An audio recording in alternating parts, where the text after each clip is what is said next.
अगुण अरूप अलख अज जोई, भगत प्रेम बस सगुण सु होई। श्री रामचरितमानस में बाबा कहते हैं कि जो अगुण है, जो गुण रहित है, जो अरूप है, जो रूप रहित है, जो स्पर्श रहित है, ऐसा परम ब्रह्म परमात्मा भी भक्तों के प्रेम के वशीभूत होकर साकार रूप धारण कर लेता है। मां पार्वती जी ने प्रश्न किया ना, जिससे पूरी राम कथा की शुरुआत होती है कि आखिर जो ब्रह्म जो सर्वव्यापक है उसे फिर एक रूप में क्यों आना पड़ा।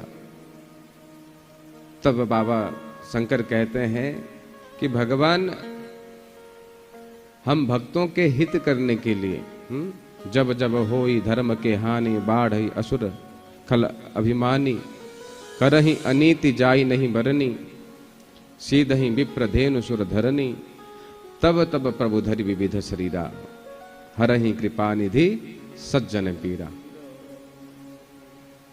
जब जब संसार में अधर्म अत्याचार बढ़ता है प्यारे, भगवान धर्म की रक्षा करने के लिए अवतरित होते हैं। भगवान के अवतार क्यों होते हैं, भगवान क्यों अवतार लेते हैं, ये कह पाना अत्यंत कठिन है। बाबा शंकर कहते हैं हरि अवतार हेतु जही होई, इदमित्थम कही जाई न सोई। भगवान ने केवल इसलिए अवतार लिया है, इसलिए शरीर धारण किया है, ये कह पाना संभव नहीं। लेकिन फिर भी मुनिगण, सिद्धजन, वेद, पुराण, शास्त्र जो भगवान के अवतार के हेतु मानते हैं, जिसमें कि स्वयं प्रभु ने गीता में कहा है कि परित्राणाय साधूनाम विनाशाय च दुष्कृताम धर्म संस्थापनार्थाय संभवामि युगे युगे। भगवान के अवतार के 3 मुख्य कारण होते हैं प्यारे। कौन कौन से? सबसे पहला कारण होता है भगवान अपने भक्तों पर अनुग्रह करने के लिए अवतार लेते हैं। अनुग्रह का अर्थ होता है कृपा करने के लिए। अच्छा, भगवान ने अवतार लिए, इसमें भक्तों पर कैसी कृपा हुई? अरे आज वही परम ब्रह्म परमात्मा कृष्ण के रूप में अवतरित नहीं होते, राम के रूप में अवतरित नहीं होते, तो फिर आप सभी भक्तजन बैठकर किसकी कथा सुनते? भाई भगवान ने अवतार लेकर विविध लीलाएं रचाई, इसीलिए ही तो हमें आज भगवान की कथा श्रवण करने का सौभाग्य प्राप्त हो रहा है। जिस कथा को श्रवण करके हमारे मन में भगवान के प्रति सहज प्रेम उत्पन्न जागृत हो जाता है। तो पहला अवतार का कारण क्या है? बोले हम भक्तों पर अनुग्रहित करने के लिए, अनुग्रह करने के लिए भगवान ने अवतार लिया। दूसरा बोले विनाशाय च दुष्कृताम, जिसे कहा जाता है निग्रह, अर्थात जो दुर्जन है, अधर्मी है, विधर्मी है, उनका नाश करने के लिए भगवान अवतार लेते हैं।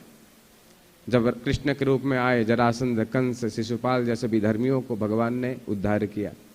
राम के रूप में आए, रावण, कुंभकर्ण जैसे विधर्मियों का भगवान ने नाश किया। अर्थात भगवान कहना चाहते हैं यथो धर्म ततो जय। रावण के पास इतना सामर्थ्य था कि रावण चाहता तो स्वर्ग में सीढ़ी बना सकता था। हा? लेकिन आज रावण की कौन सी कीर्ति नजर आती है, कौन सा यश नजर आता है? आज भी विजयदशमी को हम रावण को जलाते हैं महाराज। चाहे अधर्म समय अनुसार कितना फल फूल जाए, लेकिन एक ना एक दिन धर्म के सामने उसे घुटने टेकना पड़ता है। यही संसार है प्यारे। इसीलिए आज आपका समय का गुमान आप मत करना प्यारे।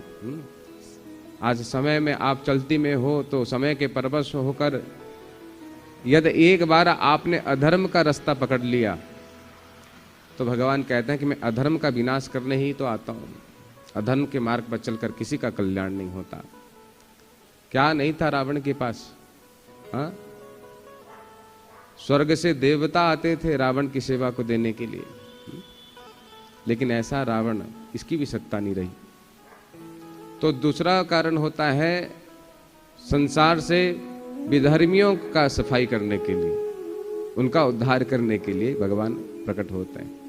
देखो भगवान किसी को मारने नहीं आते महाराज, भगवान का काम मारना नहीं है, क्योंकि सब मम प्रिय सब मम उपजाए। भगवान के लिए तो हम जितने भक्तों के लिए भगवान जैसे हैं, विधर्मियों के लिए भी वैसे हैं। एक बालक बिगड़ जाए तो भगवान पिताजी दंड दे सकते हैं, लेकिन पिताजी के मन में उस दंड में भी उसके प्रति सुधार की भावना रहती है कि मैं दंड दूंगा तो ये सुधरेगा। इसीलिए कहते हैं ना, जब जब मारा तब तब तारा, हम भक्तों को प्रभु तेरा ही सहारा। उभय जगत के साईं रे, ओ भजो राधे गोविंदा। राम चरण चित लाई रे, भजो राधे गोविंदा। जब जब मारा तब तब तारा। भगवान का काम मारने का नहीं है महाराज, भगवान का काम क्या है बोले तारना। तो दुर्जनों के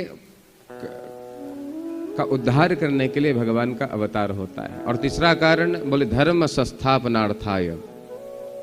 भगवान अवतार लेते हैं धर्म की स्थापना करने के लिए। तो धर्म की स्थापना भगवान ने कैसे करी? देखो प्यारे, इस बार हमारी कथा हुई थी द्वारिकाधीश में, हमारे मामा जी भी गए हुए थे व्यवस्था में। और आने वाले अभी 2024 की कथा है ऋषिकेश में। तो जब हम द्वारिकाधीश गए ना, तो उस समय लाखों की भीड़ वहां करके मतलब दर्शन के लिए आते थे द्वारिकाधीश का।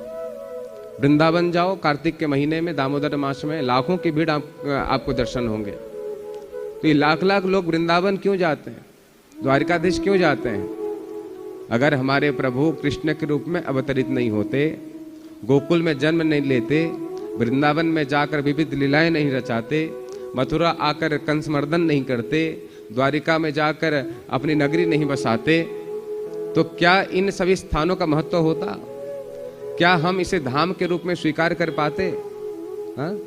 आज जो धर्म कलिकाल में फल फूल रहा है, तो क्या इसके पीछे भगवान का हाथ नहीं कि भगवान ने विविध स्थानों पर जाकर लीलाएं रचाई, तब जाकर उन स्थानों के प्रति हमारी आस्था प्रकट होती है महाराज। तो भगवान लीला क्यों करने आते हैं? बोले धर्म की स्थापना के लिए, जिससे कि धर्म को बल मिले। तो धर्म की स्थापना के लिए भगवान का अवतार होता है।